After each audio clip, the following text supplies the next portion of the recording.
안녕하세요. 손가락 복음 선교회 지휘자 강사입니다. 오신 것을 진심으로 환영하며 해피 바이블을 열어가도록 하겠습니다. 오늘 증거드린 말씀의 제목은요. 193강 일곱째 인을 뗄 때 하늘이 반시 동안 고요라는 제목으로 하나님의 말씀을 나눠보는 시간을 갖도록 하겠습니다. 여기 일곱째 인을 뗄 때 하늘이 반시 동안 고요하다고 했습니다. 계시록 8장 1절을 보시면 일곱째 인을 떼실 때에 하늘이 반시 동안 고요하더니, 여기서 반시 동안은요 30분입니다. 30분. 그래서 30분 동안 하늘이 고요하다고 생각해보면 우리가 법정에서 그 심판할 때 그 재판장이 많은 사람들 앞에서 그 중대한 발표를 할 적에는 그 장안이 굉장히 고요하죠. 그러한 것을 연상하시면 되겠습니다. 여기에서 보시면 일곱째 인을 떼실 때 그랬거든요. 그래서 일곱째 인을 떼실 때의 사건인데, 그러면 첫째 인부터 그 사건을 보도록 하겠습니다. 첫째 인은 계시록 6장 1절에 보시게 되면은 어린 양이 7분 중에 이제 하나를 떼시는 그때에 그 네 생물 중에 하나가 우레소리를 이제 발하고 나오는데 백마탄자가 이제 출현을 하게 됩니다. 그게 첫째 인의 사건이고요. 둘째 인의 사건은 계시록 6장 3절에 보시게 되면은 둘째 생물이 오라고 이제 명령을 하니까 붉은 말이 나오죠. 그래서 그 붉은 말이 이제 허락을 받아가지고 땅에서 화평을 제하여 버리고 서로 죽이게 하는 그러한 사건을 둘째 인의 사건이라고 합니다. 그리고 셋째 인의 사건은 계시록 6장 5절에 나오는데요. 셋째 생물이 말하니까, 명령을 하니까 검은 말이 이제 출현을 합니다. 그래서 손에 저울을 갖고 나오지요. 얼마나 기근이 심하냐면은 하루 품삯, 한 데나리온 하루 품삯인데요. 하루 품삯이 밀 한 대가 되고 하루 품삯이 보리 석 대, 그렇게 기근 시대의 사건이 셋째 인을 뗄 때의 그런 사건입니다. 그리고 넷째 인을 뗄 때의 그런 사건은 계시록 6장 7절에 나오는데요. 청황색말이 이제 출현을 하지요. 그래서 청황색말이 출현을 하면 이제 음부가 그 뒤를 따른다고 했고요. 땅 4분의 1의 권세를 얻어 검과 흉령과 사망과 땅의 짐승으로서 죽이는 그러한 사건이 넷째 인의 사건입니다. 그리고 이제 다섯째 인의 사건은 죽임을 당한 영혼들이 제단 아래에 있어서 큰 소리로 이제 대주제께 거하는, 자기네 말을 하는, 우리의 피를 좀 신원해줘라, 우리의 피값을 원수를 갚아달라는 그런 말을 하는 것입니다. 여기서 죽임을 당한 영혼들인데, 죽임을 당한 영혼들은 순교자들이죠. 그리고 그들이 이제 호소하는 사건이 다섯째 인의 이제 사건입니다. 그리고 이제 여섯째 인의 사건은 계시록 6장 12절에 나오는데요. 큰 지진이 난다고 했어요. 커다란 지진이. 이제 우리가 이제 저 포항이라든가 이런 데서 보게 되면은 조그마한 지진이 나도 엄청 그 여파가 크지요. 그런데 여섯째 인을 뗄 때 보니까 큰 지진이 나고 해가 총당같이 검어진다고 했고 온 달에 피같이 된다고 했습니다.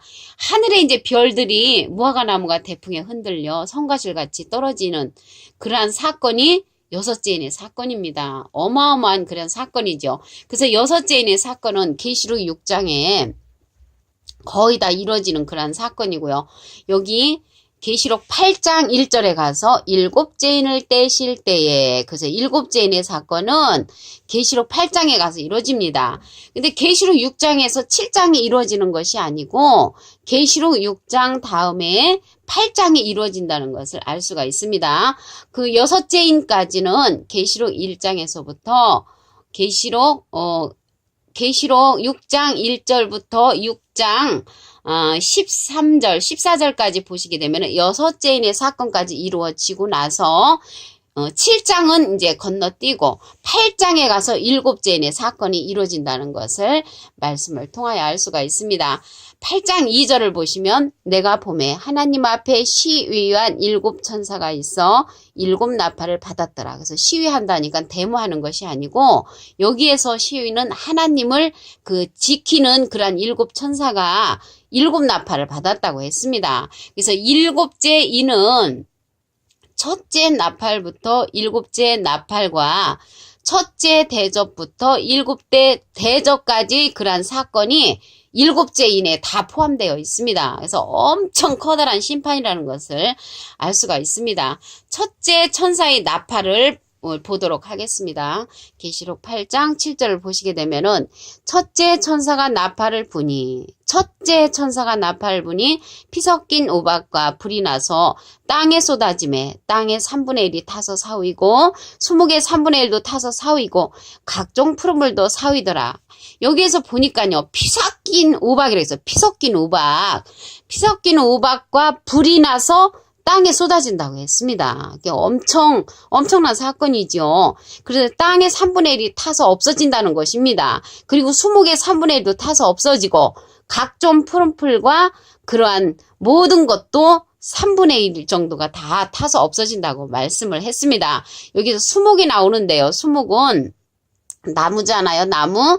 그 예레미야 5장 14절에 보시게 되면은 이 백성으로 나무가 되게 하리니. 그래서 수목은 하나님의 백성을 상징을 하고요. 또 여기에 보니까 푸른 풀도 사위더라 그랬거든요. 풀이 나오잖아요.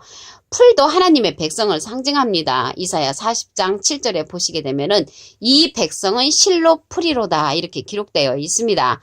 계시록 8장 8절에 보시게 되면 둘째 천사가 나팔을 부는 사건이 나옵니다.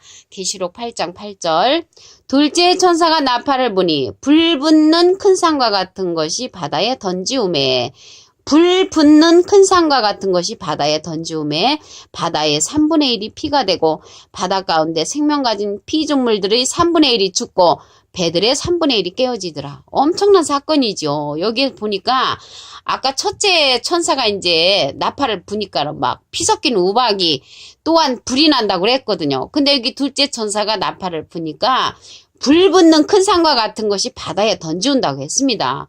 어마어마한 사건이죠. 그래가지고 바다의 3분의 1이 뭐가 되냐면 피가 된다고 그랬고요. 바다 가운데 생명 가진 피조물들의 3분의 1이 죽는다고 했습니다. 3분의 1이 죽는 것은 엄청난 사건이죠. 아까 첫째 천사가 나팔을 불 때에도 3분의 1이 타서 사위고 수목도 3분의 1 타서 사위고 푸른 풀도 사윈다고 했는데 여기에서는 바다의 3분의 1이 피가 됨으로 말미암아 피조물의 3분의 1이 죽는다고 했고요. 배들도 3분의 1이 깨어진다고 했습니다. 이러한 사건들이 인이 일곱째 인에 속하는 둘째 천사의 나팔의 사건이죠.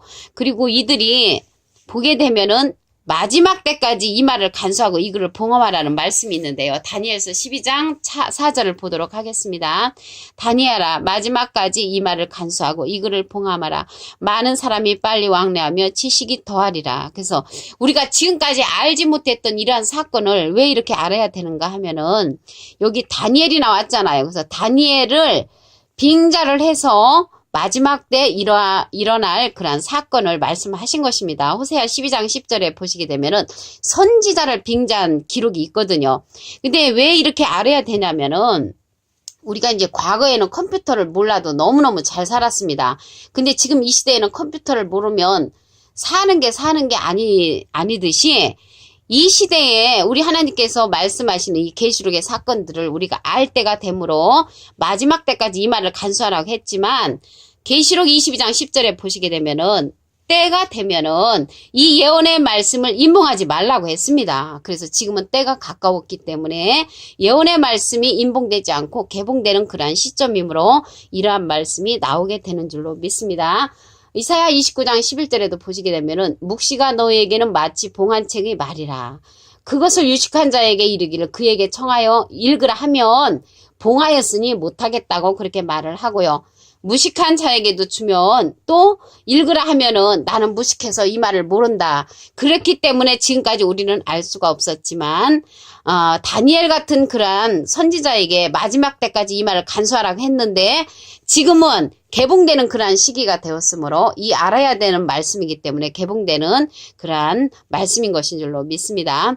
계시록 15장 1절을 보시면 또 하늘에 크고 이상한 다른 이적을 보매 일곱 천사가 일곱 재앙을 가졌으니 곧 마지막 재앙이라. 하나님의 진노가 이것으로 마치리로다. 그래서 하나님의 진노는 마지막 재앙이라는 것을 알 수가 있습니다. 그리고 어린 양의 진노가 나오거든요. 아까 계시록 6장에 제가 첫째 인부터 여섯째 인까지 말씀을 드렸는데 그 내용은 어린 양의 진노라고 했습니다. 계시록 6장 16절에 어린 양의 진노로 말씀이 기록되어 있습니다. 그래서 하나님의 진노로서 마지막 재앙으로 우리에게 그러한 진노가 임한다는 것을 알 수가 있습니다.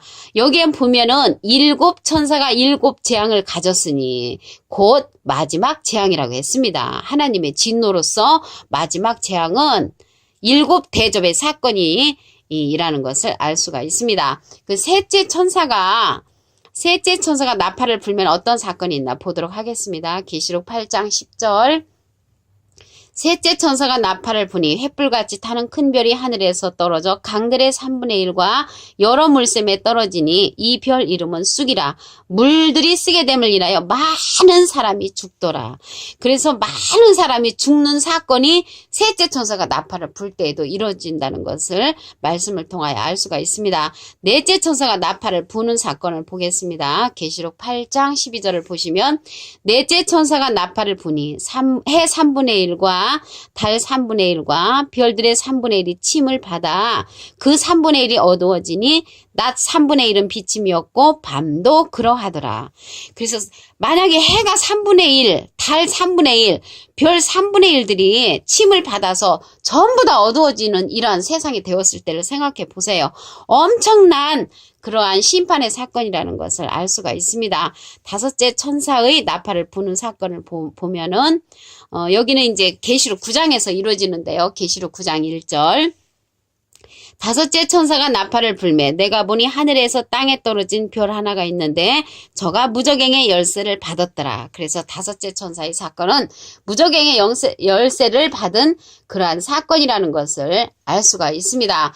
일곱째 인을 뗄 때 하늘이 반시 동안 고요하는 것은 엄청 커다란 사건이 일어나기 전 고요한 그러한 법정에서의 그러한 광경이 있는 것처럼 일곱째 인을 뗄 때는 정말 어마어마한 하나님의 진노로서 마지막 재앙의 사건이 이루어지는 것입니다. 계시록 8장 1절을 보시면 일곱째 인을 떼실 때 하늘이 반시 동안 고요하더니 그래서 첫째 천사의 사건을 보면은 계시록 8장 7절에 3분의 1이 전부 다 타서 사위고 없어지는 그런 사건이 일어났지요. 수목은 하나님의 백성 또한 풀도 하나님의 백성을 상징을 합니다.